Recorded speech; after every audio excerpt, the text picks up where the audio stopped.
ദൈവത്തിന്റെ പരിശുദ്ധമായ നാമം വാഴ്ത്തപ്പെടുമാറാകട്ടെ. എൻ്റെ ശബ്ദം നിങ്ങൾക്ക് എല്ലാവർക്കും ഓഡിബിളാണെന്ന് കരുതുന്നു. ദൈവം നമ്മെ സഹായിക്കുമാറാകട്ടെ. Price the Lord. നമ്മുടെ വേദപുസ്തക പഠനത്തിന്റെ തുടർമാനമായ ക്ലാസ്സുകളിലേക്ക് കടന്നു വരുവാൻ ദൈവമായ കർത്താവ് നമുക്ക് കൃപ നൽകിയല്ലോ. സൂമിലായിരിക്കുന്ന എല്ലാ പ്രിയപ്പെട്ടവർക്കും ദൈവം ധാരാളമായിട്ട് അനുഗ്രഹിക്കുമാറാകട്ടെ. നാം കേൾക്കുന്നത് അതുപോലെ ഗ്രഹിപ്പാൻ, വചനത്തിലുള്ളതുപോലെ അത് ഗ്രഹിപ്പാൻ ദൈവമായ കർത്താവ് നമ്മെ സഹായിക്കട്ടെ എന്ന് ഞാൻ പ്രാർത്ഥിക്കുന്നു. ലേവ്യ പുസ്തകമാണല്ലോ നാം പഠിച്ചുകൊണ്ടിരിക്കുന്നത്. ലേവ്യ പുസ്തകത്തിലെ യാഗങ്ങളാണ് നമ്മുടെ ഇപ്പോഴത്തെ പഠന വിഷയം. എന്തുകൊണ്ടാണ് ആ യാഗങ്ങളെ കുറിച്ച് നാം പഠിക്കുന്നത് എന്ന് നാം അറിഞ്ഞിരിക്കണം. പുതിയ നിയമത്തിൽ അക്ഷരികമായ യാഗങ്ങളൊന്നും തന്നെ നമുക്ക് ചെയ്യേണ്ടതില്ല, നിവർത്തിക്കേണ്ടതില്ല. എന്തുകൊണ്ടെന്നാൽ കാൽവറി ക്രൂശിൽ നമുക്ക് വേണ്ടി എല്ലാ യാഗങ്ങളും ഏകയാഗത്താൽ പൂരകമാകത്തക്കവണ്ണം, പൂർത്തീകരിക്കത്തക്കവണ്ണം നമ്മുടെ കർത്താവിന്റെ രക്ഷിതാവുമായ യേശു ക്രിസ്തു നമുക്ക് വേണ്ടി യാഗമായി തീർന്നു. പിന്നെ എന്തിനു വേണ്ടി നാം യാഗത്തെ കുറിച്ച് പഠിക്കണമെന്ന് ചോദിച്ചാൽ, ആരാധനയുടെ ദൈവം ആഗ്രഹിക്കുന്ന, ദൈവം പ്രസാദിക്കുന്ന ആരാധനയിൽ നാം എങ്ങനെ ആയിരിക്കണം എന്നുള്ളത് പഴയ നിയമ യാഗത്തിൽ കൂടെ മാത്രമേ നമുക്ക് മനസ്സിലാക്കുവാനായിട്ട് കഴിയത്തുള്ളൂ. യാഗങ്ങളെ കുറിച്ച് നമ്മൾ ചിന്തിക്കുമ്പോൾ പലപ്പോഴും നമ്മുടെ ഹൃദയത്തിലൊരു ചിന്ത കടന്നു വന്നേക്കാം. പഴയ നിയമത്തിലെ ദൈവം രക്തദാഹിയായ ദൈവമാണോ? എന്തുകൊണ്ടാണ് മൃഗങ്ങളുടെ രക്തം ദൈവത്തിന് ഇത്രയും പ്രസാദമാണോ? ആ മൃഗങ്ങളുടെ രക്തം കൂടാതെ നമുക്ക് വിടുതലില്ലേ എന്ന് ചോദിക്കാം. Price the Lord. ദൈവം ഒരിക്കലും രക്തദാഹിയല്ല. ദൈവത്തിന് ആഹരണയാഗത്തിൽ അത് ആ രക്തദാഹമുള്ളത് കൊണ്ടല്ല. പിന്നെയോ ദൈവത്തിന്റെ സന്നിധിയിൽ ആരാധന എങ്ങനെ ആയിരിക്കണമെന്ന് നാം പഠിക്കേണ്ടതിന് ഇസ്രായേൽ മക്കളുടെ ജീവിതത്തിൽ അത് അക്ഷരികമായി കൊടുത്തുകൊണ്ട് അതിന്റെ നിയമങ്ങളും ചട്ടങ്ങളും പ്രമാണിക്കത്തക്കവണ്ണം, മനസ്സിലാകത്തക്കവണ്ണം അത് അക്ഷരികമായി അടയാളങ്ങളായി നൽകിയിരിക്കുകയാണ്. കൊച്ചു കുഞ്ഞുങ്ങളെ നാം പഠിപ്പിക്കുമ്പം അവരെ പഠിപ്പിക്കുന്നതിന് ചില അടയാളങ്ങൾ കാണിച്ചായിരിക്കും നമ്മൾ പഠിപ്പിക്കുക. നേരിട്ട് പറഞ്ഞാൽ മനസ്സിലാകാത്തത് കൊണ്ട് അടയാളങ്ങൾ, സാമ്പിളുകൾ അവരെ കാണിച്ച് അവരെ ഒരു ദൃശ്യ വിഷയത്തിലേക്ക് കൊണ്ടുവന്നിട്ടാണ് ആശയം നമ്മുടെ കുഞ്ഞുങ്ങൾക്ക് നാം പറഞ്ഞു കൊടുക്കുന്നത്. പ്രായമായി കഴിയുമ്പോൾ പറഞ്ഞാൽ മനസ്സിലാകും. അതുകൊണ്ട് പിന്നെ അടയാളങ്ങളുടെ ആവശ്യമില്ല. കർത്താവായ യേശു ക്രിസ്തു വരുന്നതിന് മുമ്പ് യാഗം എന്താണെന്നോ, കർത്താവായ യേശു ക്രിസ്തുവിൽ നിവർത്തിക്കപ്പെടേണ്ടതായ യാഗത്തിന്റെ ലക്ഷണം എന്താണെന്നോ ലോകത്തിന് അറിയത്തില്ല. അതുകൊണ്ട് ദൈവം തിരഞ്ഞെടുത്തതായ ആ പ്രത്യേക ജാതിയിൽ കൂടെ ദൈവത്തെ ആരാധിക്കുന്നത് എങ്ങനെയെന്ന് അടയാളങ്ങളിൽ കൂടെ, സൈനിൽ കൂടെ, സിമ്പലിൽ കൂടെ ദൈവം അത് അക്ഷരികമായി അവരെ പറഞ്ഞ് മനസ്സിലാക്കുകയാണ്. ആ പറഞ്ഞു മനസ്സിലാക്കുന്നതായ വിഷയമാണ് നമുക്ക് പല നിയമത്തിൽ കാണുവാൻ കഴിയുന്നത്. ആ അടയാള സഹിതമായി കൊടുത്തതായ കാര്യങ്ങൾ കർത്താവായ യേശു ക്രിസ്തു ഭൂമിയിൽ വന്നപ്പോ യേശുക്രിസ്തുവിൽ കൂടെ അത് അക്ഷരികമായി നിവർത്തിക്കപ്പെട്ടു. ആ നിവർത്തിക്കപ്പെട്ടതായ യാഗം ഇനിയും ഒരു റെപ്പറ്റേഷന്റെ ആവശ്യമില്ലാത്തത് കൊണ്ട് ദൈവസന്നിധിയിലേക്ക് നാം കടന്നു വരുമ്പോൾ നമ്മുടെ മനോഭാവം എന്തായിരിക്കണം, നമ്മുടെ ശരീരത്തിന്റെ നിലവാരം എന്തായിരിക്കണം, നാം ദൈവസന്നിധാനത്തിൽ എപ്രകാരം ആയിരിക്കണമെന്ന് മനസ്സിലാക്കിക്കേണ്ടതിന് വേണ്ടി നാം പഴയ നിയമയാഗത്തിൽ എന്തൊക്കെ ചെയ്തു എന്ന് മനസ്സിലാക്കിയിട്ട് അത് നമ്മുടെ ജീവിതത്തിൽ ആത്മീകമായി അത് പ്രായോഗിക തലത്തിലേക്ക് നാം കൊണ്ടുവരണം. അക്ഷരീകമായല്ല, ആത്മീയമായി അത് പ്രായോഗിക തലത്തിലേക്ക് കൊണ്ടുവരണം. അതുകൊണ്ട് പഴയ നിയമത്തിന്റെ ഓരോ കാര്യങ്ങളും പഠിക്കുമ്പോൾ അതിന്റെ ഒരു സ്പിരിച്വൽ ഫിഗർ എന്താണ്, അല്ലെങ്കിൽ സ്പിരിച്വൽ മീനിങ് എന്താണെന്നും സ്പിരിച്വൽ ഉദ്ദേശം ആത്മീയ ഉദ്ദേശം എന്താണെന്നുള്ള കാര്യം മനസ്സിലാക്കാതെ അക്ഷരികമായി നാം പഴയ നിയമം വായിച്ചു കൊണ്ടുപോയാൽ പഴയ നിയമം വായിക്കുന്നത് കൊണ്ട് ഒരു പ്രയോജനം ഉണ്ടാകുകയില്ല എന്ന് മാത്രമല്ല, പഴയ നിയമത്തിൽ കൂടെ മനസ്സിലാക്കേണ്ടതായ പുതിയ നിയമ പ്രമാണങ്ങൾ നമുക്ക് മനസ്സിലാക്കുവാൻ കഴിയുകയുമില്ല. അതുകൊണ്ട് ആത്മീയമായി ആ വിഷയത്തെ വിലയിരുത്തുവാനും ഓരോ യാഗത്തിൽ കൂടെയും ദൈവം എന്താണ് ഉദ്ദേശിച്ചതെന്നും മൃഗങ്ങളുടെ യാഗങ്ങളിൽ കൂടെ അല്ലെങ്കിൽ ഭോജനയാഗങ്ങളിൽ കൂടെ അല്ലെങ്കിൽ വിവിധ യാഗങ്ങളിൽ കൂടെ ദൈവം എന്താണ് ഉദ്ദേശിച്ചതെന്ന് മനസ്സിലാക്കി ആ ദൈവിക ഉദ്ദേശം നമ്മളുടെ ആത്മീക ജീവിതത്തിൽ പ്രായോഗിക തലത്തിലേക്ക് കൊണ്ടുവരുവാനാണ് ദൈവം ആഗ്രഹിക്കുന്നത്. ആ പ്രായോഗിക തലത്തിൽ കൊണ്ടുവരേണ്ടത് എങ്ങനെ എന്ന് പഠിക്കേണ്ടതിന് വേണ്ടിയാണ് നാം പഴയ നിയമയാഗങ്ങളെ കുറിച്ച് വിശദമായി പഠിക്കുന്നത്. 2 യാഗങ്ങളെ കുറിച്ച് നാം പഠിച്ചു കഴിഞ്ഞു. കഴിഞ്ഞ ആഴ്ചയിൽ 3-ാമത്തെ യാഗമായ സമാധാന യാഗവും നാം ഒന്ന് ഓടിച്ചു നോക്കുവാനായിട്ടിടയായി. സമാധാന യാഗത്തെ കുറിച്ച് ചെറുതായിട്ടെങ്കിലും ചിന്തിച്ചു.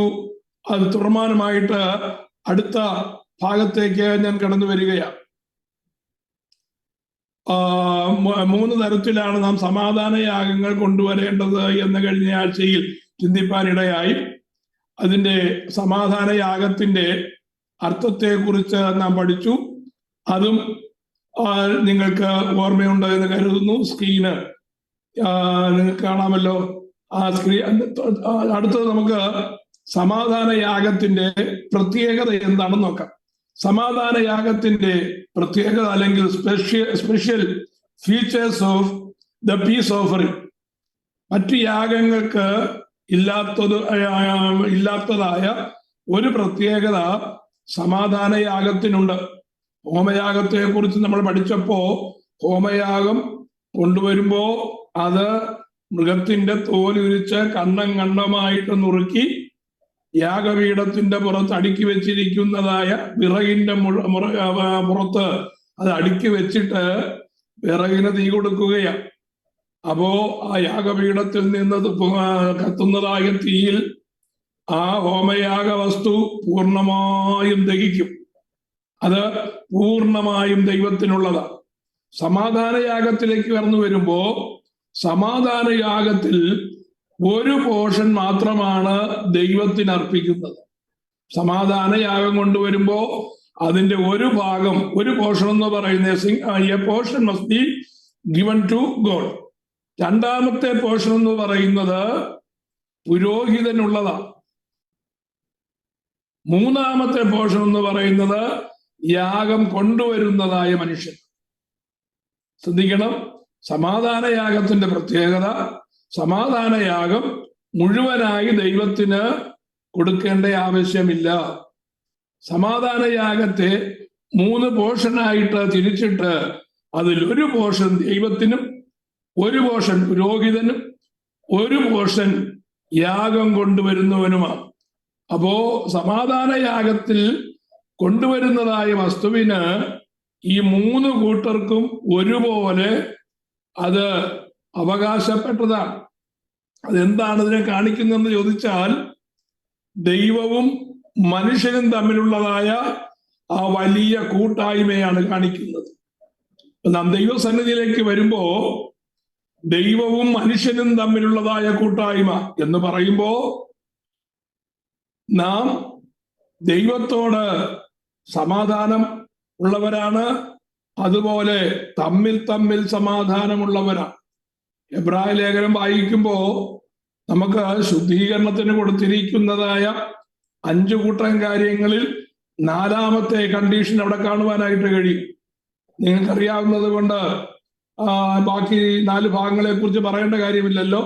4-ാമത്തെ പോർഷൻ എന്ന് പറയുന്ന ഇതാണ്: എല്ലാവരോടും സമാധാനം ആചരിച്ച് ശുദ്ധീകരണം പ്രാപിപ്പാൻ ഉത്സാഹിക്കാം. അപ്പൊ ദൈവസന്നിധാനത്തിൽ യാഗം കഴിക്കുവാനായിട്ട് വരുമ്പോ, ദൈവത്തിന് ആരാധന അർപ്പിക്കുവാനായിട്ട് വരുമ്പോ, അത് ഞായറാഴ്ചത്തെ കാര്യമല്ല, മാത്രമല്ല കേട്ടോ, ദൈവസന്നിധാനത്തിൽ നമ്മൾ എപ്പോൾ വന്നാലും ദൈവവുമായിട്ടുള്ളതായ കൂട്ടായ്മയിൽ ആകണമെന്ന് നാം എപ്പോ ആഗ്രഹിച്ചാലും എന്താ ചെയ്യേണ്ടത്? ദൈവത്തോട് സമാധാനമുണ്ടായിരിക്കണം, മനുഷ്യനോട് സമാധാനമുണ്ടായിരിക്കണം. മനുഷ്യനോട് സമാധാനമില്ലെങ്കിൽ നമുക്ക് ശുദ്ധീകരണം എന്ന് പറയുന്നതായ കാര്യം ദൈവവചനപ്രകാരം നഷ്ടപ്പെട്ടു എന്ന് മനസ്സിലാക്കണം. ശുദ്ധീകരണം കൂടാതെ ആരും കർത്താവിനെ കാണുന്നില്ല എന്നാണ് ദൈവത്തിന്റെ വചനം. അപ്പോൾ സമാധാനയാഗത്തിന്റെ പ്രത്യേകത, ഒന്ന്, കൊണ്ടുവരുന്നവന് ദൈവവുമായിട്ടുള്ളതായ കൂട്ടായ്മയുണ്ട്. മറ്റൊന്ന്, മനുഷ്യനുമായിട്ടുള്ളതായ സഹജീവികളുമായിട്ടുള്ളതായ ഫെലോഷിപ്പ് ഉണ്ട്. Fellowship between God and fellowship between men, അത് മസ്റ്റാണ് ഈ പീസ് ഓഫറിങ്ങിന്റെ കാര്യം. അപ്പോൾ അത് കർത്താവിൽ എങ്ങനെയാണ് നിവർത്തിച്ചത് എന്ന് നമുക്ക് കാണുവാനായിട്ട് കഴിയും. എല്ലാ യാഗങ്ങളും ക്രിസ്തുവിൽ നിവർത്തിക്കപ്പെട്ടിരിക്കുന്നു എന്നുള്ള കാര്യം നമുക്കറിയാം. കർത്താവിൽ എങ്ങനെയാ നിവർത്തിക്കപ്പെട്ടിരുന്നു നോക്കിയേ. റോമാലേഖനം 5-ാം അധ്യായത്തിന്റെ 1-ാമത്തെ വാക്യം വായിക്കുമ്പോ, വിശ്വാസത്താൽ നീതീകരിക്കപ്പെട്ടിട്ട് നമ്മുടെ കർത്താവായ യേശുക്രിസ്തു മുഖാന്തരം നമുക്ക് ദൈവത്തോട് സമാധാനമുണ്ട്. Therefore, being justified by faith, we have peace with God through our Lord Jesus Christ. അപ്പോ നമുക്ക് വിശ്വാസത്താൽ നമ്മൾ നീതീകരണം പ്രാപിച്ചവരാണ്. നമ്മുടെ പാപങ്ങൾ കർത്താവായ യേശുക്രിസ്തുവിന്റെ രക്തത്താൽ കഴുകപ്പെട്ട് കർത്താവിന്റെ കൽപ്പന അനുസരിച്ച് ദൈവത്തിന്റെ പരിശുദ്ധാത്മാവിലുള്ളതായ നിറവോടുകൂടെ ദൈവത്തെ ആരാധിക്കുന്ന ഒരു ദൈവ പൈതൽ വിശ്വാസത്താൽ അവൻ നീതീകരണം പ്രാപിച്ച വ്യക്തിയാണ്. അങ്ങനെ നീതീകരണം പ്രാപിച്ച ഒരു വ്യക്തിക്ക് ആരുമായിട്ട് സമാധാനമുണ്ട്? നമ്മുടെ ദൈവത്തോട് സമാധാനമുണ്ട്. ദൈവത്തോട് സമാധാനം ഇല്ലാതെ പോയതെപ്പോഴാണ്? ആദാം ഏദൻ തോട്ടത്തിൽ വെച്ച് പാപം ചെയ്തു കഴിഞ്ഞപ്പോ ദൈവത്തോടുള്ളതായ സമാധാനം അവൻ നഷ്ടപ്പെട്ടു.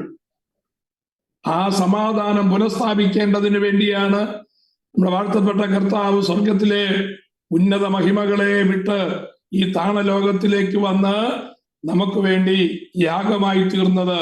അപ്പൊ വിശ്വാസത്താൽ നീതീകരിക്കപ്പെട്ടിട്ട് നമ്മുടെ കർത്താവായ യേശുക്രിസ്തു മൂലം നമുക്ക് ദൈവത്തോട് സമാധാനമുണ്ട്. കൊലോസ്യ ലേഖനത്തിൽ പൗലോസ് അത് വളരെ വിശദമായി നമ്മെ ഗ്രഹിപ്പിക്കുന്നുണ്ട്. എഫേസ്യ ലേഖനം 2-ാം അധ്യായം 14 മുതൽ 17 വരെയുള്ളതായ വാക്യം, book of Ephesians chapter 2 verses 14 to 17 എന്താ വായിക്കുന്നു നോക്കിയേ. അവൻ നമ്മുടെ സമാധാനം, അവൻ ഇരുപക്ഷത്തെയും ഒന്നാക്കി ചട്ടങ്ങളും കൽപ്പനകളുമായ ന്യായപ്രമാണം എന്ന ശത്രുത്വം തന്റെ ജഡത്താൽ നീക്കി വേർപാടിന്റെ നടുച്ചുവർ ഇടിച്ചു കളഞ്ഞത്, സമാധാനമുണ്ടാക്കിക്കൊണ്ട് ഇരുപക്ഷത്തെയും തന്നിൽ ഒരേ പുതുമനുഷ്യനാക്കി സൃഷ്ടിപ്പാനും ക്രൂശിന്മേൽ വെച്ച് ശത്രുത്വം ഇല്ലാതാക്കി, അതിനാൽ ഇരുപക്ഷത്തെയും ഏക ശരീരത്തിൽ ദൈവത്തോട് നിരപ്പിപ്പാനും തന്നെ അവൻ വന്ന് ദൂരസ്ഥായിരുന്നതായ നിങ്ങൾക്ക് സമാധാനവും സമീപത്തുള്ളവർക്ക് സമാധാനവും സുവിശേഷിച്ചു. ദൂരത്തുള്ളവർ ആരാണ്? ഒരിക്കലും കൃപാസനത്തോടടുക്കുവാൻ യാതൊരു സാധ്യതയുമില്ലാതിരുന്ന, ഒരിക്കലും ദൈവത്തിന്റെ സന്നദ്ധിയിലേക്ക് പ്രവേശനം ലഭിപ്പാൻ സാധ്യമല്ലാതിരുന്ന യഹൂദേതര ജാതി, അല്ലെങ്കിൽ ഇസ്രായേലിയ ഇതര ജാതി, ഇസ്രായേലിൽ പെടാത്തതായ ജാതികളായ ജനത്തെയാണ് അവിടെ ദൂരസ്ഥരായിരിക്കുന്നവർ എന്നുള്ളതായ വാക്കുകൊണ്ട് സൂചിപ്പിക്കുന്നത്. അതേസമയം അബ്രഹാമ്യ സന്തതികളായിരുന്നതായ ഇസ്രായേൽ ജനം ആരാണ്? ദൈവത്തിന് സമീപത്തുള്ളവരാണ്, അല്ലെങ്കിൽ അവൻ സമീപസ്ഥരാണ്. ന്യായപ്രമാണം മുഖാന്തരം, ദൈവിക വാഗ്ദത്തങ്ങൾ മുഖാന്തരം, ദൈവത്തിന്റെ പ്രവൃത്തികൾ മുഖാന്തരം, ദൈവത്തിന്റെ അരുളപ്പാടുകൾ മുഖാന്തരം ഒക്കെ അവർ ദൈവത്തോട് എന്താണ്? There are nearest people with God. പക്ഷേ നമ്മെ സംബന്ധിച്ച് നാം ദൈവത്തിങ്കൽ നിന്ന് വളരെ ദൂരത്തായിരുന്നു. അപ്പൊ രണ്ടു പക്ഷമുണ്ട്. ദൂരത്തായിരുന്ന ഒരു പക്ഷമുണ്ട്, സമീപത്തായിരുന്നതായ ഒരു പക്ഷമുണ്ട്. ഈ രണ്ടു പക്ഷത്തെയും എന്ത് ചെയ്തു? കർത്താവായ യേശു ക്രിസ്തു തന്റെ ക്രൂശ് മൂലം നിരപ്പിപ്പാനിടയായി, ഒന്നാക്കി തീർക്കുവാനിടയായി. അപ്പൊ കർത്താവായ യേശു ക്രിസ്തുവിൽ വിശ്വസിക്കുന്നതായ യഹൂദന്മാരും കർത്താവായ യേശു ക്രിസ്തുവിൽ വിശ്വസിക്കുന്നതായ യവനന്മാരും ഇതര ജാതികളും ആരായിത്തീർന്നു? ദൈവത്തിന്റെ മക്കളായ പുതിയ നിയമ വിശ്വാസികളായി മാറ്റപ്പെടുകയാണ്. അപ്പോ അത് കർത്താവായ യേശു ക്രിസ്തു നമ്മുടെ സമാധാനമായി തീർന്നത് കൊണ്ടാണ്. അതാണ് നമുക്ക് വായിപ്പാനായിട്ട് കഴിയുന്നത്. For he's our peace who have made both one and have broken down the middle wall of partition between us, having abolished in his flesh the enmity, even the law of commandments contained in ordinances, for to make in himself a twain one new man, so making peace, and that he might reconcile both unto God in one body by the cross, having slain the enmity thereby, and came and preached peace to you which were afar off, and to them that were nigh. അവൻ അടുത്തുള്ളവർക്ക് സമാധാനം സുവിശേഷിച്ചു, ദൂരത്തുള്ളവർക്കും സമാധാനം സുവിശേഷിച്ചു. ആ സമാധാന സുവിശേഷത്താൽ ഇരുപക്ഷത്തെയും തന്നിൽ ഒന്നാക്കി കർത്താവായ യേശു ക്രിസ്തുവിൽ ഒന്നാക്കി തീർത്ത് എന്ത് ചെയ്തു? ദൈവത്തിൽ അവർക്ക് സമാധാനം കണ്ടെത്തുവാനിടയായി. ആ സമാധാനത്തെ ഓർക്കുന്നതാണ് നാം ദൈവത്തിന്റെ സന്നിധിയിൽ കൊണ്ടുവരുന്നതായ സമാധാനം. ആ സമാധാനയാഗത്തിൽ എന്തായിരിക്കണം പ്രത്യേകത? എല്ലാവരോടും നാം സമാധാനം ആചരിക്കണം. ഇപ്പൊ ദൈവസന്നിധിയിലേക്ക് എപ്പോൾ നാം കടന്നു വന്നാലും പുതിയ നിയമ വിശ്വാസി അവന്റെ ആരാധന ദൈവത്തിന് പ്രസാദമാണെങ്കിൽ നാം ആരാധനയ്ക്ക് ഇറങ്ങുന്നതിന് മുമ്പേ ഒന്ന് ശോധന ചെയ്യണം. എപ്പോഴും കർത്തൃമേശയ്ക്ക് മാത്രമല്ല, നമ്മളൊക്കെ കർത്തൃമേശ കൊണ്ടുവരുന്നതിന് മുമ്പ് മനുഷ്യരോടും ദൈവത്തോടും കുറ്റമില്ലാത്തതായ മനസാക്ഷിയുള്ളവരായിരിക്കണമെന്ന് കർത്താവിന്റെ മേശ ശുശ്രൂഷിക്കുന്നതായ ശുശ്രൂഷൻ വിളിച്ചു പറയുമ്പോൾ അപ്പോഴായിരിക്കും ഓർക്കുന്നത്, അയ്യോ ഞാൻ ഇന്നാരുടെ പിണക്കമാണല്ലോ, ഞാൻ ഇന്നാരുമായിട്ട് സമാധാനത്തിൽ അല്ലല്ലോ, കർത്താവേ എന്നോട് ക്ഷമിക്കണമേ എന്ന് നമ്മൾ അവിടെ വെച്ച് പ്രാർത്ഥിക്കുകയാണ്. അങ്ങനെയാണ് നാം സാധാരണ ചെയ്തു പോരുന്നതെങ്കിൽ അതങ്ങനെയല്ല. അതിന്റെ പ്രമാണം സ്തോത്രമെന്ന യാഗം അർപ്പിക്കുന്നവൻ എന്നെ മഹത്വപ്പെടുത്തുന്നു. അപ്പോ ആ യാഗം നമ്മൾ എപ്പോ അർപ്പിച്ചാലും ആ സ്തോത്രമെന്ന യാഗം ദൈവത്തിന് അക്സെപ്റ്റബിൾ ആകണമെങ്കിൽ, ദൈവത്തിന് പ്രസാദകരമാകണമെങ്കിൽ നാം സമാധാനം ഉള്ളവരായിരിക്കണം. മറ്റുള്ളവരും ദൈവത്തോടും സമാധാനമുള്ളവരായിരിക്കണമെന്നാണ് ദൈവം നമ്മളെ കുറിച്ച് ആഗ്രഹിക്കുന്നത്. ഇനി നമ്മൾ നാലാമത്തെ യാഗത്തിലേക്ക് വരികയാണ്. നാലാമത്തെ യാഗം എന്ന് പറയുന്നത് പാപയാഗമാണ്, സിൻ ഓഫറിംഗ്. വേദപുസ്തകത്തിലെ ഏറ്റവും വളരെ പ്രധാനപ്പെട്ടതായ ഒരു യാഗമാണ് പാപയാഗം. അത് ഈ 4-ാം അധ്യായത്തിൽ പറഞ്ഞിരിക്കുന്നതായ പാപയാഗമല്ല.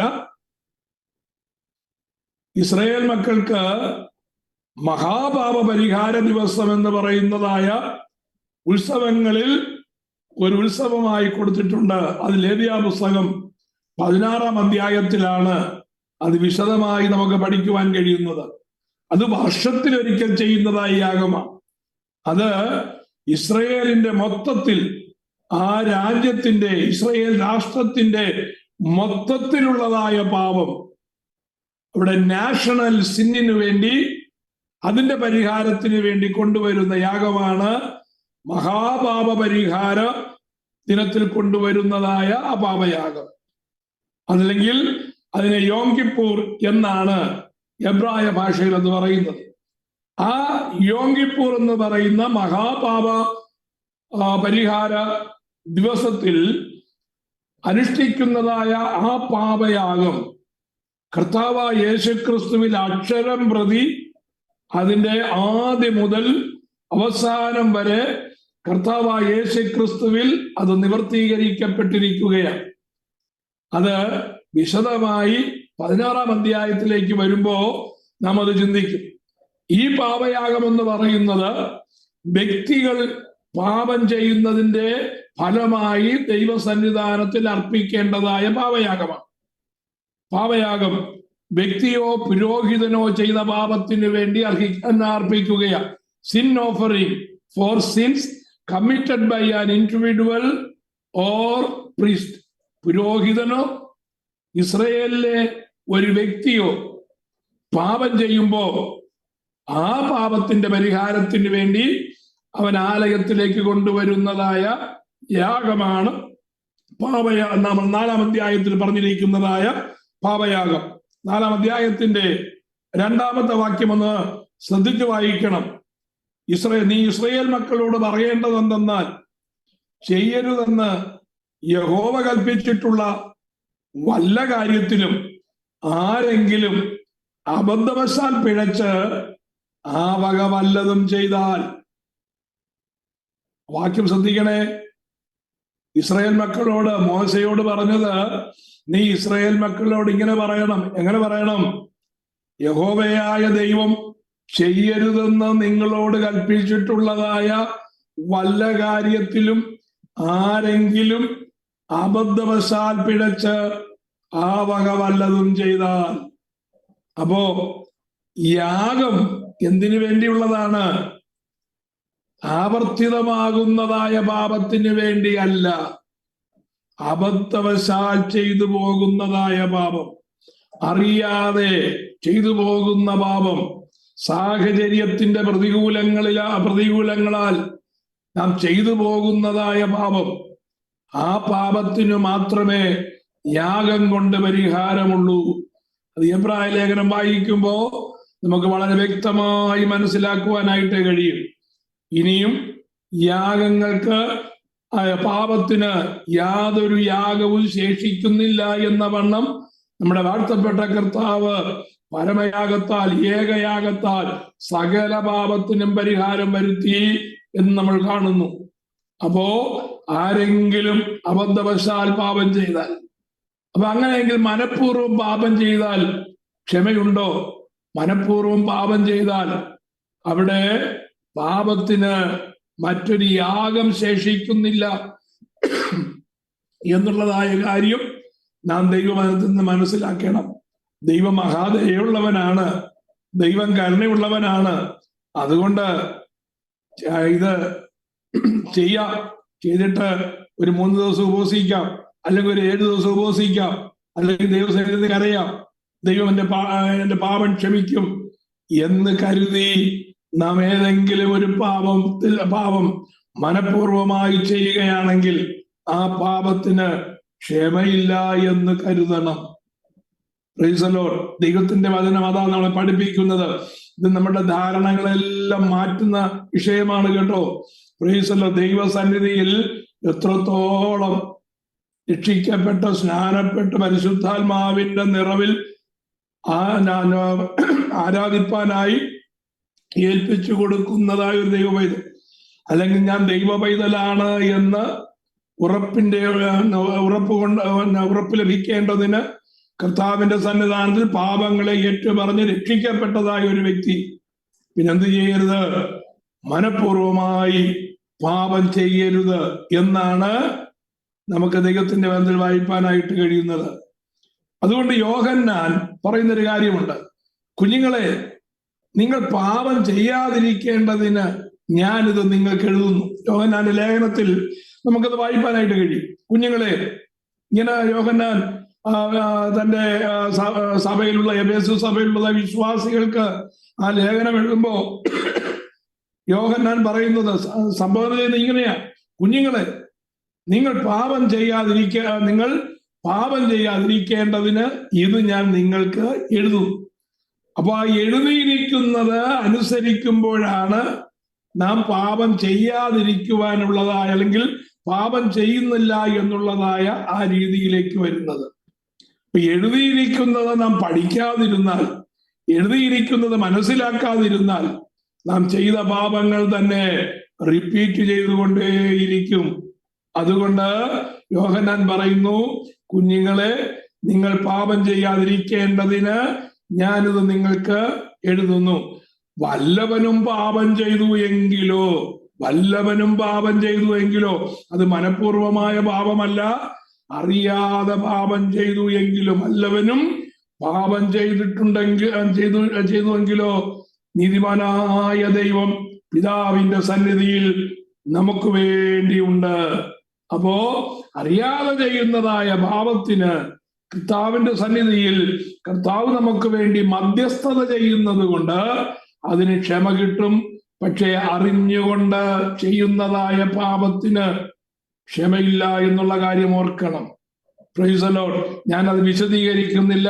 അത് ഓരോരുത്തരുടെയും മനോഗതം അനുസരിച്ച്, ഓരോരുത്തരുടെയും ക്യാരക്ടർ അനുസരിച്ച്, ഓരോരുത്തരുടെയും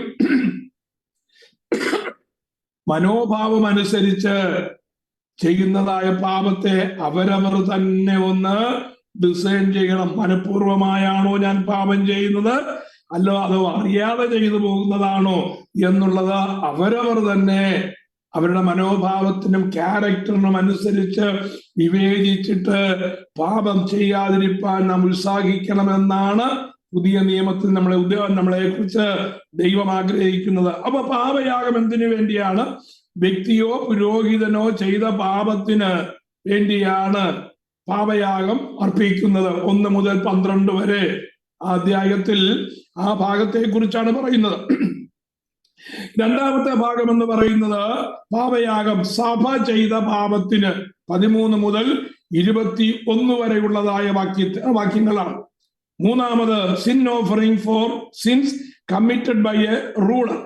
ഒരു ഭരണാധികാരിയോ ഒരു നേതാവോ പാപം ചെയ്താൽ അവൻ കൊണ്ടുവരേണ്ടതായ പാപയാഗത്തെ കുറിച്ചുള്ളതായ വിവരണമാണ് 22 മുതൽ 26 വരെയുള്ളതായ വാക്യങ്ങൾ. നാലാമത്തെ ഭാഗം എന്ന് പറയുന്നത് sin offering for sins committed by a common person. സാധാരണ മനുഷ്യൻ പാപം ചെയ്താൽ അവർ ദൈവസന്നിധാനത്തിൽ കൊണ്ടുവരുന്നതായ പാപയാഗത്തിന്റെ കാര്യങ്ങളാണ് 27 മുതൽ 35 വരെയുള്ളതായ വാക്യങ്ങൾ. അപ്പോ ആ പാപയാഗങ്ങളെ കുറിച്ചുള്ളതായ വിശദീകരണം നാം വേഗത്തിലൊന്ന് പഠിച്ചിട്ട് അടുത്ത യാഗത്തിലേക്ക് പോകാം. ഇത് പാപത്തിന്റെ പരിഹാരത്തിന് വേണ്ടിയാണ് കൊണ്ടുവരുന്നത്. അപ്പൊ പാപം എന്താണെന്നുള്ള കാര്യം അറിയണം. നമ്മുടെയൊക്കെ ചിന്ത പാപമെന്ന് പറയുന്നത്, ഞാൻ കഴിഞ്ഞ ആഴ്ചയിലും പറഞ്ഞു എന്നാണ് എൻ്റെ ഓർമ്മ. Price the Lord. നമ്മളെപ്പോഴും അത് ഓർക്കണം. പാപമെന്ന് പറയുന്നത് ലക്ഷ്യം തെറ്റുന്നു എന്നുള്ളതല്ല പാപത്തിന്റെ ultimate definition. Price the Lord. അങ്ങനെയെങ്കിൽ പഠിക്കുവാനായിട്ട്, അല്ലെങ്കിൽ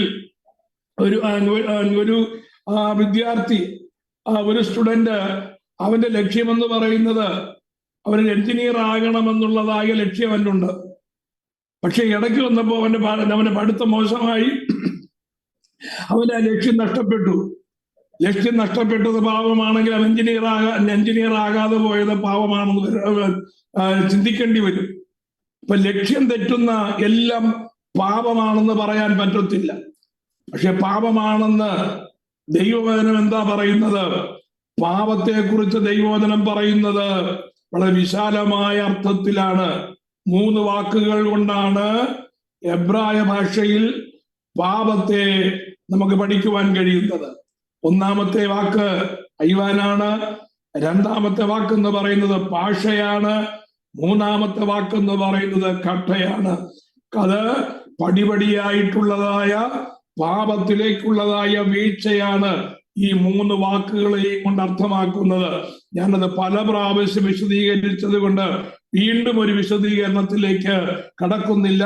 അപ്പൊ പാപത്തിന്റെ വിവിധ പടികളിലേക്ക് കടക്കുവാൻ സമ്മതിക്കാതെ നാം നമ്മെ തന്നെ നിയന്ത്രിക്കണം. അറിയാതെ ചെയ്ത പാപങ്ങൾക്കുള്ളതായ പരിഹാരമാണ് അറ്റോൺമെന്റ് ഫോർ അൺഇന്റൻഷണൽ സിൻ.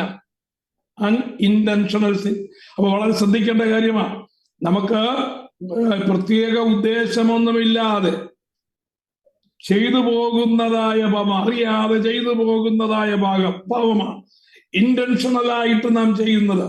ഒരു വ്യക്തിക്കെതിരായി മനഃപൂർവമായി നാം ദോഷം ചെയ്യുന്നത്, ഒരു വ്യക്തിയെ നാം മനഃപൂർവമായി ചതിക്കുന്നത്, ഒരു വ്യക്തിക്കെതിരെ നാം ഉപായം നിർണയിക്കുന്നത്. Price the Lord, hallelujah. നമ്മുടെ കാര്യങ്ങൾ നേരെ കൊണ്ടുപോകേണ്ടതിന് വേണ്ടി ദൈവവചനത്തിൽ നിന്ന് നാം മാറിപ്പോകുന്നത്, ഇതൊക്കെ മനഃപൂർവ്വം സംഭവിക്കുന്നതാണ്. മനഃപൂർവ്വം നമ്മുടെ ജീവിതത്തിൽ പാപം വരുവാൻ പാടില്ല. മനഃപൂർവ്വം വരുത്തുന്നതായ പാപത്തിന് ജഡത്തിൽ ശിക്ഷയുണ്ട് എന്ന് നാം ഓർക്കണം. ആ ശിക്ഷ ഏത് വിധത്തിലുള്ളതുമാകാം കേട്ടോ. അപ്പൊ ജഡത്തിൽ വരുന്ന കഷ്ടത എന്തിനാണ് എന്ന്, ദൈവം എന്തിനാ കഷ്ടത വരുത്തുന്നത് എന്ന് യാക്കോബിന്റെ ലേഖനം പഠിക്കുമ്പോൾ നമുക്ക് കാണുവാൻ കഴിയും. നമ്മൾ പലപ്പോഴും ചോദിക്കാറുണ്ട്, ഞാൻ പ്രാർത്ഥിക്കുന്നുണ്ട്, ഞാൻ ദൈവ പൈതലാണ്, ഞാൻ ഒത്തിരി ഉപവസിക്കുന്നുണ്ട്, ഞാൻ ഒത്തിരി ദൈവസന്നിധിയിൽ കരയുന്നുണ്ട്, നാളുകളായി വിഷയങ്ങൾക്ക് വേണ്ടി പ്രാർത്ഥിക്കുന്നുണ്ട്, അറിഞ്ഞുകൊണ്ട് ഞാൻ മറ്റുള്ളവർക്കാർക്കും ദോഷം ചെയ്യുന്നില്ല എന്നൊക്കെ പറഞ്ഞ് നമ്മെ തന്നെ നീതീകരിക്കുവാനുള്ളതായ സെൽഫ് ജസ്റ്റിഫിക്കേഷൻ നമ്മൾ കണ്ടെത്താറുണ്ട്. പക്ഷെ ദൈവം മുമ്പാകെ ഈ സെൽഫ് ജസ്റ്റിഫിക്കേഷൻ ഒന്നും വിലയില്ല. ദൈവം നമ്മുടെ ആറ്റിറ്റ്യൂഡും നമ്മുടെ ക്യാരക്ടറും നോക്കിയിട്ട് ആ പാപത്തിന്റെ ഉത്ഭവം ദൈവം നിർണയിക്കും. അത് മനഃപൂർവമായിട്ടാണ് നാം ചെയ്യുന്നതെങ്കിൽ ജഡത്തിൽ ദൈവം ശിക്ഷ വിധിക്കും. പ്രൈസ്. എന്തിനാ ജഡത്തിൽ ശിക്ഷ വിധിക്കുന്നത്? ജഡത്തിൽ ശിക്ഷ വിധിക്കുന്നത് നിത്യതയിൽ ശിക്ഷ കിട്ടാതിരിക്കാൻ വേണ്ടിയാണ്. ലോകത്തിന്റെ നിയമം അനുസരിച്ച് ഒരു കുറ്റത്തിന് ഒരു പ്രാവശ്യമേ ശിക്ഷയുള്ളൂ. അങ്ങനെയെങ്കിൽ നാം ജഡത്തിലായിരിക്കുമ്പോ നമുക്ക് ലഭിക്കുന്നതായ ശിക്ഷ നിത്യതയിൽ നിന്ന് അല്ലെങ്കിൽ നിത്യശിക്ഷയിൽ നിന്ന് ഒഴിവാക്കുവാൻ നമ്മെ ബാലശിക്ഷ കഴിക്കുകയാകുന്നു എന്ന് ചിന്തിക്കണം. ആ ശിക്ഷ ദൈവത്തിന്റെ നിർണയപ്രകാരം ഏത് രീതിയിലുമാകാം. ആ ശിക്ഷയിൽ നിന്ന് ഒഴിവാകുവാൻ നമുക്ക് കഴിയും, ഒഴിവാക്കുവാൻ നമുക്ക് കഴിയും. അതെങ്ങനെ കഴിയും? മനഃപൂർവമായി ഞാൻ പാപം ചെയ്യുകയില്ല എന്ന് ദൈവത്തിന്റെ സന്നിധിയിൽ ഹൃദയപൂർവ്വം ഒരു തീരുമാനമെടുക്കണം. എങ്ങനെ എടുക്കണം? ഹൃദയപൂർവ്വം തീരുമാനമെടുക്കണം. നമുക്കറിയാം, ഹൃദയപൂർവ്വം തീരുമാനമെടുത്തു കഴിഞ്ഞാൽ ആരും കണ്ടില്ലെങ്കിലും ആരും കേട്ടില്ലെങ്കിലും ആരും ശ്രദ്ധിച്ചില്ലെങ്കിലും എത്ര സൗകര്യമുണ്ടെന്ന് പറഞ്ഞാലും നാം തെറ്റിലകപ്പെട്ടു പോകുകയില്ല എന്നുള്ള കാര്യം ഓർക്കണം. അപ്പോ ഇന്ന് രാത്രിയിൽ പ്രൈസലോ നമ്മെ ഒന്ന് ചോദ്യം, ഞാൻ ഉൾപ്പെടെ പ്രൈസലോ പലപ്പോഴും അറിഞ്ഞുകൊണ്ട് നാം പാപത്തിന്റെ വിഷയങ്ങളിലേക്ക് അകപ്പെട്ടു പോകാം. എന്നാൽ പ്രൈസൽ അകപ്പെടാതിരിക്കേണ്ടതിന് ദൈവത്തിന്റെ കൃപയിൽ ആശ്രയിക്കാം. ഹല്ലേലൂയ. മനഃപൂർവമായി ചെയ്യുവാനിടയുള്ളതായ പാപങ്ങളിൽ നിന്ന് ഒഴിഞ്ഞിരിപ്പാൻ ദൈവമായ കർത്താവ് നമ്മെ സഹായിക്കട്ടെ. അപ്പോ ഈ പാപയാഗം ക്രിസ്തുവിൽ എങ്ങനെയാണ് നിവർത്തീകരിക്കപ്പെട്ടിരിക്കുന്നത് എന്ന് നമുക്ക് കാണുവാനായിട്ട് കഴിയും. ക്രിസ്തുവിൽ അതിന്റെ നിവർത്തീകരണം നമുക്ക് കൊരിന്ത്യ ലേഖനത്തിലേക്ക് കടന്നു വരാം. കൊരിന്ത്യർക്ക് എഴുതിയതായ 2-ാം ലേഖനം അപ്പോസ്തലനായ പൗലോസ് കൊരിന്ത്യർക്ക് എഴുതിയതായ 2-ാം ലേഖനം 5-ാം അധ്യായം 21-ാമത്തെ വാക്യം, 2 Corinthians chapter 5 verses 21. എന്താ അവിടെ പൗലോസ് പറഞ്ഞിരിക്കുന്നത്? പാപമറിയാത്തവനെ നാം അവനിൽ ദൈവത്തിന്റെ നീതിയാകേണ്ടതിന് നമുക്ക് വേണ്ടി പാപമാക്കി.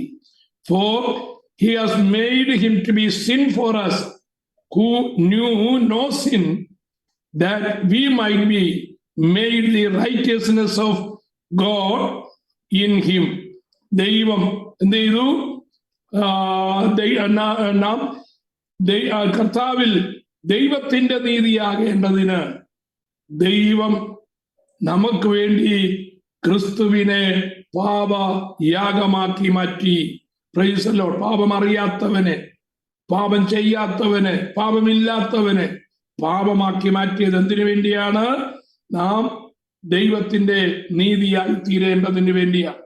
Price the Lord. കർത്താവായ യേശു ക്രിസ്തുവിൽ അങ്ങനെയാണ് നിവർത്തിച്ചത്. നമുക്കറിയാം, കർത്താവായ യേശു ക്രിസ്തുവിനെ ക്രൂശിപ്പാനായിട്ട് കൊണ്ടുപോകുമ്പോ കർത്താവിനെ കണ്ടവരെല്ലാവരും കർത്താവ് നീതിമാനെന്ന് ഏറ്റുപറയുവാനിടയായി. Praise the Lord. 5 കോടതികളുടെ മുമ്പാകെയാണ് കർത്താവിനെ കൊണ്ടുപോയത്. 5 കോടതികളുടെ മുമ്പാകെ. ഈ 5 കോടതികളുടെ മുമ്പാകെയും കർത്താവ് കുറ്റമില്ലാത്തവനെന്ന് ഏറ്റുപറയുവാനായിട്ടിടയായി. നമുക്കറിയാം, കർത്താവായ യേശു ക്രിസ്തുവിനെ കോടതികളുടെ മുമ്പാകെ ഒന്ന് മാറി 5 കോടതികളുടെ മുമ്പാകെ 6 പ്രാവശ്യം വിചാരണ ചെയ്തു.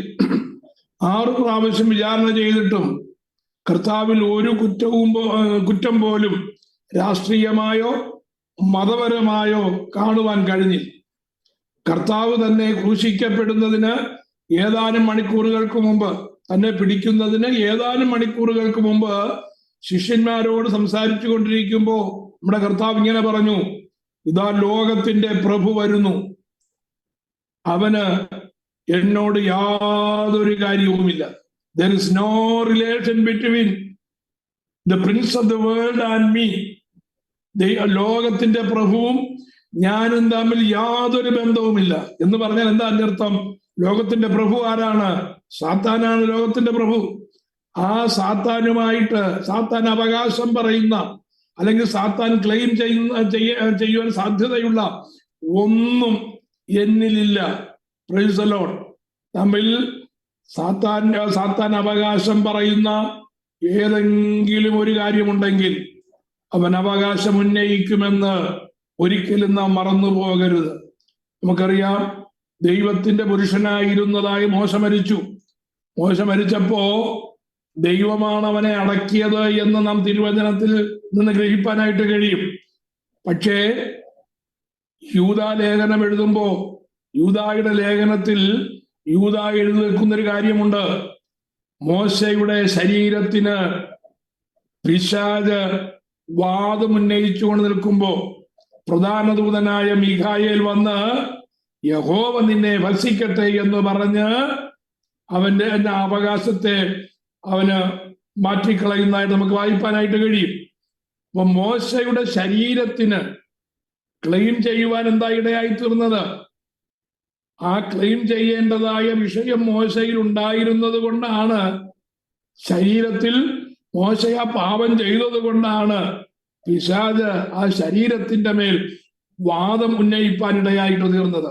അങ്ങനെയെങ്കിൽ ക്ഷമിക്കപ്പെടാത്തതായ പാപങ്ങൾ നമ്മുടെ ജീവിതത്തിൽ ഉണ്ടെങ്കിൽ പിശാച് വാദമുന്നയിക്കും എന്ന് മറന്നു പോകരുത്.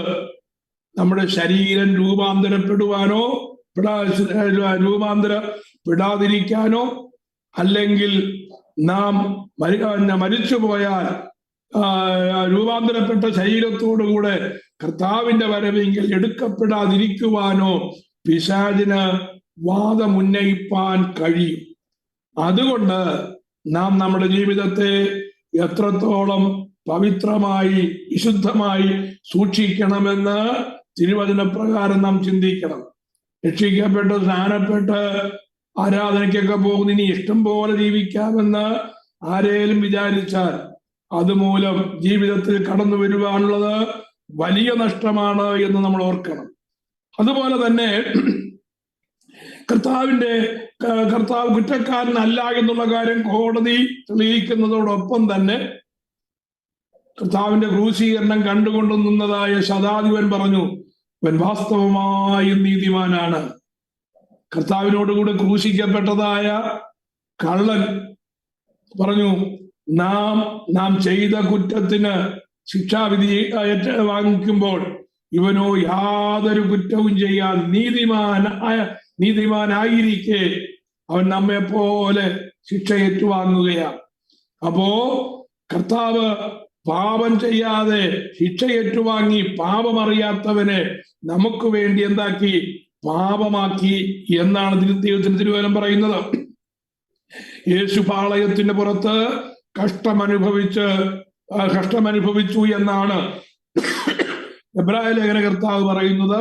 എബ്രായ ലേഖനം 13-ാം അധ്യായത്തിന്റെ 12-ാമത്തെ വാക്യം book of Hebrews chapter 13 versus 12. അങ്ങനെ യേശുവും സ്വന്തം രക്തത്താൽ ജനത്തെ വിശുദ്ധീകരിക്കേണ്ടതിന് നഗരവാതിലിന് പുറത്തു വെച്ച് കഷ്ടമനുഭവിച്ചു. നമുക്ക് വേണ്ടി പാപയാഗമായി ആര് മാറി? കർത്താവായ യേശു ക്രിസ്തു മാറി. അപ്പൊ നാം പാപം ചെയ്തു കഴിഞ്ഞാൽ, അല്ലെങ്കിൽ പാപത്തിന്റെ പരിഹാരത്തിന് വേണ്ടി ദൈവസന്നിധാനത്തിൽ യാഗം കൊണ്ടുവരണമെന്ന് നമ്മൾ പറയുമ്പോ പുതിയ നിയമത്തിൽ അതെന്താ ചെയ്യേണ്ടത്? കാളയെയോ ആട്ടുകൊറ്റനെയോ അല്ലെങ്കിൽ ഒരു മൃഗങ്ങളെയോ പക്ഷികളെയോ ഒന്നും കൊണ്ടുവരണമെന്നല്ല. നാം ആശ്രയിക്കേണ്ടത് നമുക്ക് വേണ്ടി പാപയാഗമായി തീർന്ന കർത്താവായ യേശു ക്രിസ്തുവിന്റെ ക്രൂശിന്റെ മറവിൽ നമുക്ക് മറവിടമുണ്ട്. കർത്താവായ യേശു ക്രിസ്തു എന്റെ പാപത്തിനു വേണ്ടി മരിച്ചു. ആ ഏകയാഗത്താൽ എന്റെ പാപത്തിന് ക്ഷമ കിട്ടി എന്നുള്ളതായ ആ നന്ദിയോടെയാണ് നാം ദൈവപാദപീഠത്തിൽ വരേണ്ടത്. ആ ഒരു ചിന്ത ഉണ്ടായിരിക്കണം എപ്പോഴും നാം ദൈവസന്നിധിയിലേക്ക് അടുത്തു വരുമ്പോൾ നമ്മുടെ ജീവിതത്തിൽ ഉണ്ടായിരിക്കേണ്ടത്. ഇനി ഞാൻ അടുത്ത 5-ാമത്തെ അധ്യായത്തിലേക്ക് വരികയാണ്. 5-ാമത്തെ യാഗം അകൃത്യയാഗം, ലോസ് ഓഫ് ട്രസ്പാസിംഗ് ഓഫറിംഗ്. നമുക്ക് വേണ്ടി ആയിത്തീരുന്നതായ അകൃത്യയാഗത്തിന്റെ കാര്യമാണ്. അകൃത്യയാഗം,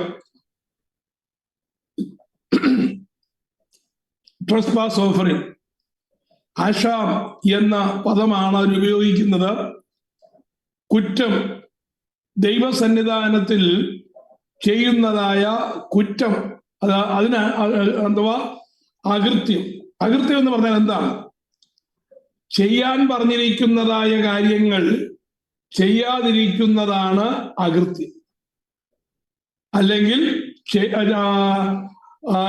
ചെയ്യരുത് എന്ന് പറയുന്നതായ കാര്യങ്ങൾ ചെയ്യുന്നതാണ് അകൃത്യം. നിയമം ലംഘിക്കുന്നതിനെയാണ് അകൃത്യം, അല്ലെങ്കിൽ കൃത്യമല്ലാത്തതെല്ലാം അകൃത്യമാണ്. ദൈവം പറഞ്ഞിരിക്കുന്നത് അതുപോലെ ചെയ്യണമെന്നാണ് ദൈവം ആഗ്രഹിക്കുന്നത്. നമ്മൾ പലപ്പോഴും ഒരു കാര്യം ചെയ്യണമെന്നോ ചെയ്യരുതെന്നോ പറയുമ്പോൾ പെട്ടെന്ന് നമ്മൾ റെസ്പോണ്ട് ചെയ്യുന്നത് എങ്ങനെയാണ്? എന്തുകൊണ്ട് അത് ചെയ്തുകൂടാ, അല്ലെങ്കിൽ എന്തുകൊണ്ട് അത് ചെയ്യണം, അതിന്റെ റീസൺ അന്വേഷിച്ചിട്ട് മാത്രമേ നമ്മൾ പലപ്പോഴും ചെയ്യാറുള്ളൂ, അത് ഏത് വിഷയമാണെങ്കിൽ. പക്ഷേ ദൈവവചനം നാം വാസ്തവമായി പഠിച്ചാൽ, ഞാൻ മുമ്പൊരിക്കൽ പറഞ്ഞതുപോലെ, ദൈവം ഒരിക്കലും കാരണം എന്ത് എന്ന് വിശദമാക്കാൻ ദൈവം ശ്രമിക്കാറില്ല. അബ്രഹാമിനോട് പറഞ്ഞു, നീ നിന്റെ ഏകജാതനായ ഇസഹാക്കിനെ കൊണ്ട് ഞാൻ നിന്നെ കാണിപ്പാനിരിക്കുന്ന മലയിലേക്ക് പോയി അവിടെ യാഗം കഴിക്കണം.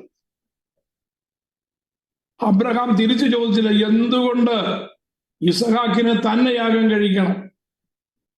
എനിക്കൊരു മൂത്ത പുത്രനുണ്ടല്ലോ ഇസ്മായിൽ, അവനെ യാഗം കഴിച്ചാൽ പോരെ? അല്ലെങ്കിൽ എൻ്റെ തൊഴുത്തിൽ വളരെ തിടമ്പുള്ള അല്ലെങ്കിൽ വളരെ മേധസ്സുള്ള കന്നുകാലികളുണ്ട്, അതിൽ 1-നെയോ 10-നെയോ 100-നെയോ എനിക്ക് യാഗം കഴിക്കാം, അതങ്ങനെ ചെയ്താൽ പോരെ? ഞാൻ ഇസഹാക്കിനെ തന്നെ എന്തിനു യാഗം കഴിക്കണം എന്നൊരു ചോദ്യം അബ്രഹാം തിരിച്ചു ചോദിച്ചില്ല. മെസൊപ്പൊത്താമിയയിൽ നിന്ന്, കൽദയരുടെ ഊരിൽ നിന്ന് ദേശത്തെയും ചർച്ചക്കാരെയും പിതൃഭവനത്തെയും വിട്ട് നീ ഞാൻ കാണിപ്പാന് ദേശത്തേക്ക് പോകണമെന്ന് പറയുമ്പോ, കാണിപ്പാനിരിക്കുന്ന ദേശം ഏതാണ്, എത്ര ദൂരമുണ്ട്, എങ്ങനെ ഞാൻ പോകും, വഴി എന്താണ്, എന്താ അതിന്റെ ഉദ്ദേശം എന്നൊന്നും അബ്രഹാം ചോദിച്ചില്ല. അത് കേട്ടപാടെ അതുപോലെ അനുസരിക്കുകയാണ്. Abraham doesn't ask any reason why I should obey എന്നുള്ളതായ ആ ഒരു ചോദ്യം അബ്രഹാമിന്റെ നാവിൽ നിന്ന് വന്നില്ല. ഇതാണ് അനുസരണം എന്ന് പറയുന്നത്. നമ്മൾ എങ്ങനെ അത് കാരണമൊക്കെ മനസ്സിലാക്കി നമ്മുടെ യുക്തിയിൽ നിന്ന് ചിന്തിച്ചിട്ട് ഒരു റീസൺ കണ്ടെത്തി നാം അനുസരിക്കുന്നുവെങ്കിൽ ആ റീസൺ കരുതിയാണ്, അല്ലെങ്കിൽ റീസൺ മനസ്സിലാക്കി ആ റീസൺ ഉള്ളത് കൊണ്ടാണ് അനുസരിച്ചത് എന്ന് വരും. പക്ഷേ ദൈവം ആഗ്രഹിക്കുന്നത് without any reason, because I command you should obey. ഇതാണ് ദൈവത്തിന്റെ നിബന്ധന. അതാണ് അനുസരണമായി ദൈവം കണക്കാക്കുന്നത്. അനുസരിക്കുന്നത് യാഗത്തെക്കാളും ശ്രദ്ധിക്കുന്നത് മുട്ടാടുകളുടെ മേധസ്സിനേക്കാളും നല്ലതെന്ന് പറയുമ്പോൾ നമ്മൾ വിചാരിക്കുന്ന അനുസരണത്തിന്റെ മാനദണ്ഡമല്ല തിരുവചന പ്രകാരം ദൈവം നിശ്ചയിച്ചിരിക്കുന്ന മാനദണ്ഡമെന്ന് നാം മനസ്സിലാക്കണം. റീസൺ മനസ്സിലാക്കേണ്ടതായ കാര്യങ്ങളിൽ മാത്രമേ ദൈവം റീസൺ പറയാറുള്ളൂ. ശിഷ്യന്മാരുടെ കാര്യങ്ങളിലായാലും നമുക്ക് അത് തന്നെ കാണുവാനായിട്ട് കഴിയും. കർത്താവിന്റെ പ്രവർത്തനങ്ങളിലൊക്കെ, ശിഷ്യന്മാരുമായിട്ട് ചെയ്യുന്നതായ പ്രവർത്തനങ്ങളിലൊക്കെ നമുക്കത് കാണുവാൻ കഴിയും. Price the Lord. അറിയണമെന്ന് ദൈവം ആഗ്രഹിക്കുന്നതായ വിഷയങ്ങളിൽ ദൈവം റീസൺ കാര്യകാരണ സഹിതം അടിസ്ഥാനപരമായി കർത്താവിന് പറയുവാൻ മടിയില്ല. പക്ഷേ ചിലതിന് പറയാത്തതിന്റെ കാരണം ഒന്ന്, നമ്മുടെ അനുസരണം എത്രത്തോളം ഉണ്ട് എന്ന് മനസ്സിലാക്കേണ്ടതിനും, രണ്ട്, ചിലതിന്റെ റീസൺ പറഞ്ഞാൽ നമുക്ക് മനസ്സിലാക്കുവാൻ നമ്മുടെ ബുദ്ധി അത്രയും വളർന്നിട്ടില്ല എന്ന് ദൈവം അറിയുന്നത് കൊണ്ടുമാണ് നാം അത് ആ റീസൺ ദൈവം നമ്മോട് പറയാതിരിക്കുന്നതെന്ന് മനസ്സിലാക്കി ദൈവവചനത്തിൽ പറഞ്ഞിരിക്കുന്നത് അതുപോലെ ചെയ്യുവാൻ നാം കടപ്പെട്ടവരാണ് എന്ന് നാം മനസ്സിലാക്കണം. അങ്ങനെ ചെയ്യാതിരിക്കുമ്പോൾ, അല്ലെങ്കിൽ ചെയ്യണമെന്ന് ചെയ്യരുതെന്ന് പറയുന്നതായ കാര്യങ്ങൾ നാം നമ്മുടെ സൗകര്യാർത്ഥം, നമ്മുടെ സാഹചര്യത്തിനനുസരിച്ച് നാം ചെയ്യുന്നത് കൊണ്ട് വരുന്നതായ ആ ലംഘനങ്ങൾ, അതാണ് അകൃത്യമെന്ന് പറയുന്നത്. അങ്ങനെ വല്ലതും ചെയ്തു പോയാൽ ദൈവസന്നിധാനത്തിൽ നിരപ്പ് പ്രാപിക്കേണ്ടതിന് കൊണ്ടുവരുന്ന യാഗമാണ് അകൃത്യയാഗം. അതിന്റെ പ്രത്യേകത, അത് നഷ്ടപരിഹാരം നൽകേണ്ടതാണ്. അതൊരു പ്രത്യേക രീതിയിലാണ് നഷ്ടപരിഹാരം ചെയ്യേണ്ടത് എന്ന് നമുക്ക് കാണുവാനായിട്ട് കഴിയും. അപ്പൊ അകൃത്യയാഗത്തിന് എന്തുണ്ട്? ഒരു നഷ്ടപരിഹാരം നൽകേണ്ടതാണ്. നമുക്ക് ആ വാക്യം ഒന്ന് ജസ്റ്റ് ഒന്ന് വായിക്കുവാനുള്ളതായ സമയം എൻ്റെ മുമ്പിൽ ഇല്ല. അതുകൊണ്ട് ഞാനത് നിങ്ങളെ കൊണ്ട് വായിപ്പാൻ താല്പര്യപ്പെടുന്നില്ല. Price the Lord. അകൃത്യയാഗത്തിന്റെ പ്രത്യേകതകൾ ഒന്നാമത്തെ ഭാഗം, അകൃത്യയാഗം കഴിക്കേണ്ടതായ സന്ദർഭങ്ങൾ ഏതൊക്കെയാണെന്നുള്ള കാര്യം 1 മുതൽ 6 വരെയുള്ളതായ വാക്യങ്ങളിൽ നമുക്ക് കാണുവാനായിട്ട് കഴിയും. Instances requiring a trespass offering. ദൈവസന്നിധാനത്തിൽ കൃത്യമല്ലാത്തത് ചെയ്താൽ ആ അകൃത്യയാഗം കഴിക്കേണ്ടതായ സന്ദർഭങ്ങൾ എന്തൊക്കെയാണെന്ന് 6 വരെയുള്ളതായ വാക്യങ്ങളിൽ വായിപ്പാനായിട്ട് കഴിയും. രണ്ടാമത്തെ ഭാഗം എന്ന് പറയുന്നത്, അതിന് ആട്ടിൻകുട്ടിയെ കൊണ്ടുവരണം. ആ അകൃത്യയാഗത്തിന് ആട്ടിൻകുട്ടിയെ കൊണ്ടുവരുവാൻ വകയില്ലാത്തവൻ എങ്ങനെയാണ് അകൃത്യയാഗം കഴിക്കേണ്ടത്? നോക്കൂ, 5-ാമത്തെ അധ്യായം 7 മുതലുള്ളതായ വാക്യങ്ങളിൽ, ആട്ടിൻകുട്ടിക്ക് അവന് വകയില്ലെങ്കിൽ താൻ ചെയ്ത പാപം നിമിത്തം അവൻ 2 കുറുപ്രാവിനെയോ 2 പ്രാവിൻ കുഞ്ഞിനെയോ ഒന്നിനെ പാപയാഗമായും മറ്റൊന്നിനെ ഹോമയാഗമായും യഹോവയ്ക്ക് കൊണ്ടുവരണം. മൂന്നാമത്തെ കാര്യം എന്ന് പറയുന്നത്, trespass offering for those who cannot afford doves or pigeons. കുറുപ്രാവിനെയോ പ്രാവിൻ കുഞ്ഞിനെയോ കൊണ്ടുവരുവാൻ വകയില്ലാത്തവരും അകൃത്യയാഗം കഴിക്കുവാൻ പ്രമാണമുണ്ട്. അപ്പോ അകൃത്യയാഗം കഴിക്കുന്നതിന് ഒന്ന്, ആട്ടിൻകുട്ടിയെ കൊണ്ടുവരാം. ആട്ടിൻകുട്ടിക്ക് വകയില്ലെങ്കിൽ പ്രാവിൻ കുഞ്ഞിനെയോ കുറുപ്രാവിനെയോ കൊണ്ടുവരാം. അതിനും വകയില്ലെങ്കിൽ 2 കുറുപ്രാവിനോ 2 പ്രാവിൻ കുഞ്ഞിനോ അവന് വകയില്ലെങ്കിൽ പാപം ചെയ്തവൻ പാപയാഗത്തിന് ഒരിടങ്ങഴി നേരിയ മാവ് വഴിപാടായി കൊണ്ടുവരണം. അത് പാപയാഗമാകൊണ്ട് അതിന്മേൽ എണ്ണ ഒഴിക്കരുത്, കുന്തിരിക്കമിടുകയും അരുത്. അപ്പോ ഏത് രീതിയിലായാലും, എത്ര വകയില്ലാത്തവനായാലും അകൃത്യം ചെയ്തു കഴിഞ്ഞാൽ ദൈവസന്നിധാനത്തിൽ അതിന് പരിഹാരം കൊണ്ടുവന്നേ മതിയാകൂ എന്നാണ് ദൈവത്തിന്റെ പ്രമാണം. ഇനിയും വിശുദ്ധ 4-ാമത്തെ ഭാഗം, ആ അധ്യായത്തിലെ 4-ാമത്തെ ഭാഗം എന്ന് പറയുന്നത് വിശുദ്ധ വസ്തുക്കളെ സംബന്ധിച്ച് ചെയ്യുന്നതായ അതിക്രമം. എന്താ അതിക്രമം? വിശുദ്ധ വസ്തുക്കളെ സംബന്ധിച്ച് ചെയ്യുന്നതായ അതിക്രമം. ഏതാ വിശുദ്ധ വസ്തുക്കൾ? വായിച്ചു നോക്കാം നമുക്ക്. 15-ാമത്തെ വാക്യം: ആരെങ്കിലും യഹോവയുടെ വിശുദ്ധ വസ്തുക്കളെ സംബന്ധിച്ച അബദ്ധവശാൽ അതിക്രമം ചെയ്ത് പിഴച്ചു എങ്കിൽ അവൻ തന്റെ അകൃത്യത്തിന് വിശുദ്ധ മന്ദിരത്തിലെ തൂക്കപ്രകാരം നീ മതിക്കുന്ന വിലക്കുള്ളതായി ഊനമില്ലാത്ത ഒരാട്ടിൻകൊറ്റനെ അകൃത്യയാഗമായി യഹോവയ്ക്ക് കൊണ്ടുവരണം. വിശുദ്ധ വസ്തുക്കളെ സംബന്ധിച്ച് താൻ പിഴച്ചതിന് പകരം മുതലും അതിനോട് 1/5 കൂട്ടിയും അവൻ പുരോഹിതന് കൊടുക്കണം. പുരോഹിതൻ അകൃത്യയാഗത്തിനുള്ള ആട്ടുകൊറ്റനെ കൊണ്ട് അവന് വേണ്ടി പ്രായശ്ചിത്തം കഴിക്കണം. അപ്പോ ഈ അകൃത്യയാഗം കഴിക്കേണ്ടതിന്റെ അടുത്ത സെക്ഷൻ എന്ന് പറയുന്നത് വിശുദ്ധ വസ്തുക്കളെ കൊണ്ട് അകൃത്യം ചെയ്യുന്നവൻ എന്ന് പറഞ്ഞാൽ, വിശുദ്ധ വസ്തുക്കൾ, ആലയത്തിലെ വിശുദ്ധ വസ്തുക്കൾ നമുക്കറിയാം. ആ ആലയത്തിലെ വിശുദ്ധ വസ്തുക്കളെ കൈകാര്യം ചെയ്യേണ്ടതുപോലെ കൈകാര്യം ചെയ്യാതെ അശ്രദ്ധയോടെ കൈകാര്യം ചെയ്യുകയോ അശുദ്ധമായ രീതിയിൽ അതിനെ സ്പർശിക്കുകയോ അതിനെതിരായി ദൈവത്തിന്റെ പ്രമാണത്തിൽ പറഞ്ഞിരിക്കുന്നതിന് വിരുദ്ധമായിട്ടുള്ളതായ കാര്യങ്ങൾ ചെയ്യേണ്ടി വന്നാൽ അവിടെ ആട്ടിൻകുട്ടിയെ കൊണ്ട് നല്ല പരിഹാരം കൊടുക്കേണ്ടത്, പ്രാവിൻ കുഞ്ഞിനെ കൊണ്ട് പരിഹാരം കൊടുത്താൽ പോരാ, നേരിയ മാവ് കൊണ്ട് അതിന് പരിഹാരം വരുത്തിയാൽ പോരാ. എന്തു വേണം?